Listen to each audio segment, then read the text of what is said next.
Kunjungan balas utusan Khalifah Abbasiyah Ibnu Fadlan telah membuka pintu hati pemerintah Bulgar, Raja Almir. Beliau menerima dakwah Islam dan kemudiannya menukar nama kepada Ja'far bin Abdullah.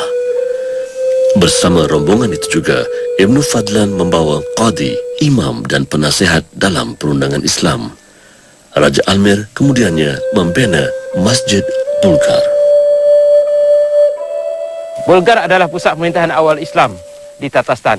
Pada tahun 1431, hampir keseluruhan kawasan ini telah dimusnahkan, termasuklah masjid yang pernah menjadi mucu tanda kerajaan Islam pada ketika itu.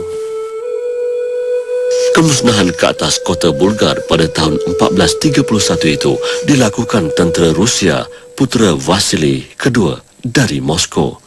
Serangan itu membawa kepada kejatuhan kerajaan Islam dan wilayah Volga Bulgaria ini. Masjid Bulgar yang menjadi mercu tanda kerajaan Islam itu dimusnahkan bagi melemahkan semangat juang tentera Muslim Tatar. Ketika itu, selain daripada pejabat kerajaan, kawasan ini dibina kompleks yang terdiri daripada masjid, dewan dan makam pemerintah. Inilah makam milik salah seorang pemerintah Kazan Khanate yang terletak berdekatan Masjid Bulgar. Kazan Khanate adalah pemerintahan bangsa Tatar yang meliputi Republik Tatarstan, Mary El, Chuvassia, Mordovia dan Bashkortostan hari ini.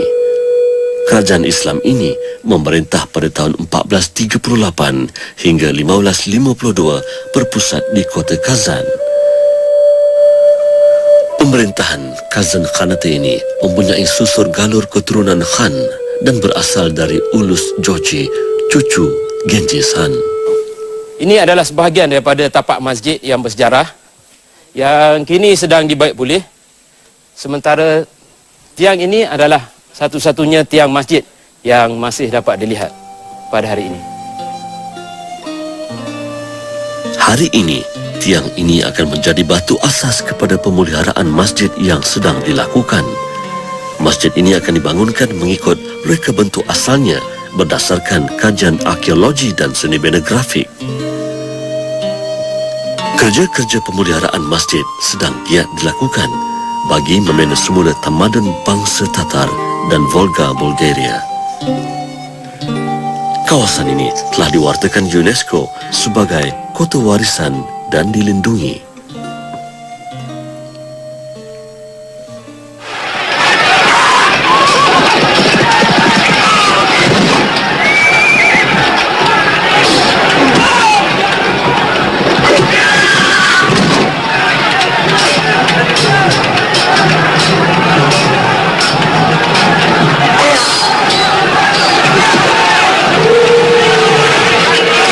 Pada pertengahan abad ke-16, Bulgar telah ditawan pemerintah Rusia Ivan the Terrible dan mengisytiharkan wilayah ini sebahagian daripada Rusia.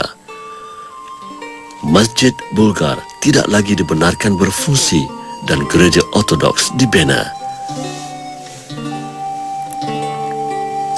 Sepanjang pemerintahannya dari tahun 1533 hingga 1584, Ivan the Terrible telah menawan Kazan, Astrakhan dan Siberia.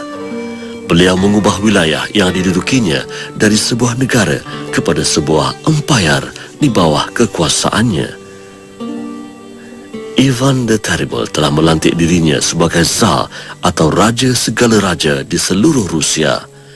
Inilah batu nisan yang terpahat tulisan Arab dan dijadikan sebahagian daripada binaan gereja.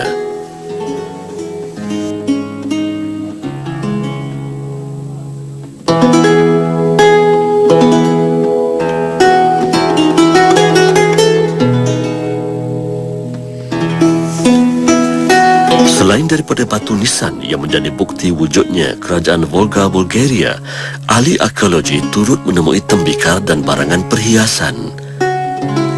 Semenjak pemerintahan Ivan the Terrible, hampir keseluruhan kawasan Volga Bulgaria dihilangkan daripada penglihatan rakyat Rusia. Ahli sejarah menganggap Ivan the Terrible sebagai pemerintah yang bersikap negatif kepada Tatar Muslim. Hari ini, Kerja-kerja ekskavasi giat dijalankan bagi mencari kesan dan tinggalan daripada bangsa Tatar. Barangan ini dipamerkan di Muzium Negara Tatarstan dan menjadi tatapan generasi hari ini. Tokoh sejarah Tatarstan, Jamil Muhammad Shin, mempunyai cerita menarik untuk dikongsi bersama. Di celah-celah pokok ini, wujud makam-makam sahabat.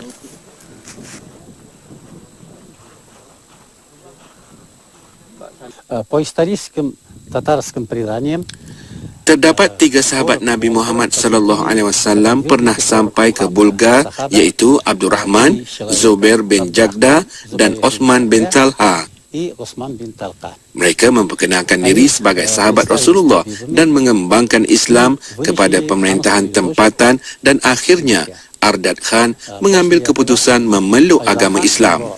Приближенный к времени ислам.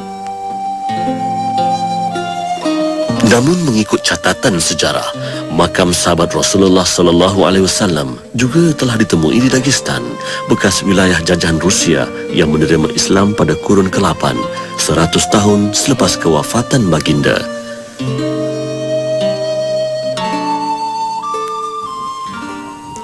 Один из сахаба остался. Menurut sejarah, 2 sahabat Nabi telah kembali semula ke tanah Arab dan seorang sahabat Nabi berkahwin dengan Putri Khan, terus menetap di sini selama 25 tahun.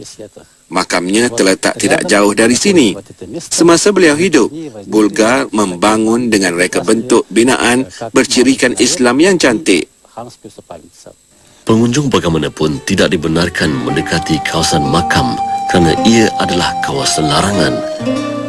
Faktor salji yang tebal dan jarak yang agak jauh, kami terpaksa akur dengan arahan itu.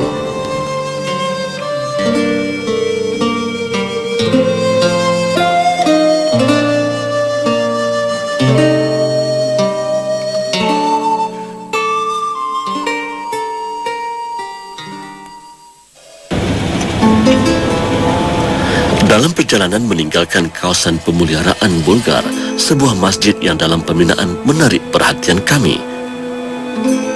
Daripada bentuk masjid ini, ia sudah tentu bakal dibangunkan mengikut seti bina bangsa Tatar dan Bulgar. Perjalanan diteruskan. Kali ini, sebuah penempatan minoriti bangsa Tatar menjadi persinggahan kami. Ketika pemerintahan Kesatuan Soviet, majoriti penduduk Muslim Tatar telah dipindahkan ke serata wilayah jajahan Rusia dan perkampungan luar bandar. Mereka dilarang hidup bermasyarakat dan membentuk majoriti penduduk Islam di sesebuah penempatan. Kru jejak Rasul mendekati minoriti bangsa Tatar di perkampungan Bulgar yang pernah mencapai kegemilangan Islam suatu ketika dulu.